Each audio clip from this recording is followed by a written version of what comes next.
Recovering drug addicts in Mombasa are increasing their chances of success in beating the addiction through the uptake of methadone that helps manage their withdrawal symptoms. The medically assisted therapy has so far seen close to 10,000 people across the country enrolled, but as Brenda Wanga reports, thousands more are still in need as actors in the rehabilitation space call for establishment of more centers.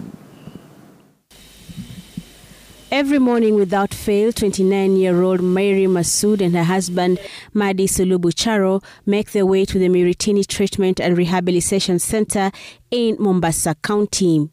They join the over 300 recovering heroin addicts for their daily dose of treatment as they seek to beat the incapacitating addiction that has turned their lives upside down.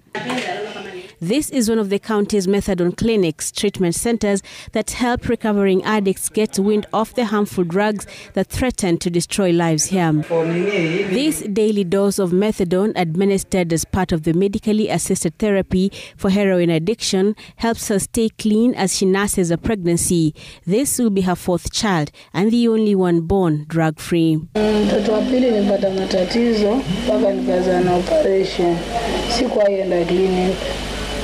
Na sikuwa ina kwenda clinic, sikuwa na time ya kwenda clinic, sikuwa na pesa ya kulipa clinic, pesa nikipata nenda kuvuta yote.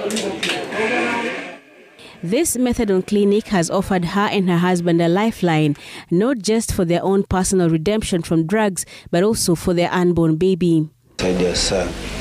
Maybe ingekuwa ili shirika ama ingekuwa hii clinic hajakuja hapa, maybe ingekuwa hata siko duniani. Hali yangu ilikuwa mbaya sana, kwa sababu tunaelewa kama vile ambavyo mnajua tayari kwa tunakulaga haya ile mambo yetu, unajua wewe mwenyewe unga yako Ken.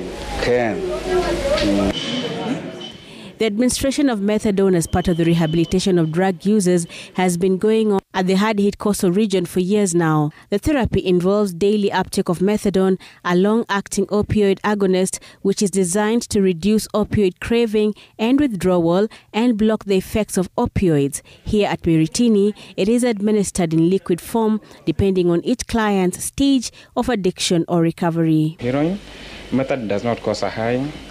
So when you come, we give you comprehensive care. This whereby we manage you holistically. We offer holistic management. We look at treatment of the drug addiction. We do treatment for the HIV, since we know that the people who use drugs, they are at a high risk for HIV infections. In fact, in the general population, there are 18% prevalence of HIV among people who inject drugs, while in the general population is about 4.1. That is, people who inject drugs are 3 times more exposed to HIV than the general population. First introduced in Kenya as a therapy in 2014, methadone therapy has seen 8,433 people who inject drugs put on this treatment in the 7 counties of Nairobi, Mombasa, Kilifi, Kwale, Kiambu, Kisumu and Lamu as of December 2022. Mombasa leads with 92% coverage of methadone treatment, while Kilifi has the lowest coverage. This treatment, authorities say, is playing a big role in moving forward the rehabilitation of those keen on kicking drug addiction. People who are affected with drugs. And the other program which is well known is the MAT program. That's a lot of them are already under that program. That's also seeing some positive impact. So we have peer-to-peer kind of assistance. So for people who have been infected with drug use and even HIV, here to help their colleagues be able to come out of this dilemma. We need to understand drug abuse disorder is also an illness, and the minute the person gets hooked up into drugs, they cannot come out of it by themselves. And we require families, we require communities, we require political leadership to address this issue. So that is the face we have seen today.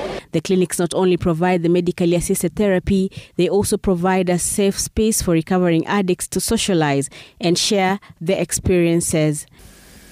were not fending for their growing family, Mary and Sulubu spent some time here, a break from the society that is still reluctant to embrace them fully, their recovery status notwithstanding. Regardless, the couple says things are slowly changing for them for the better, and they put it down to their consistency in seeking therapy. Kuna tofauti sasa nimechangamka na familia yangu.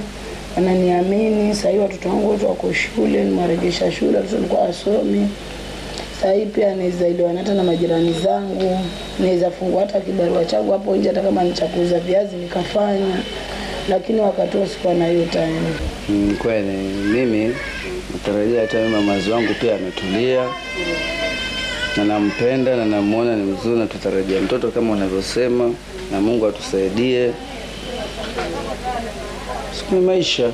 The government, through agencies fighting drug abuse and HIV in the country, are hopeful that more centers like this one will be opened up in areas hardest hit by the drug addiction menace, especially here at the coast, as one way of tackling this seemingly unending problem.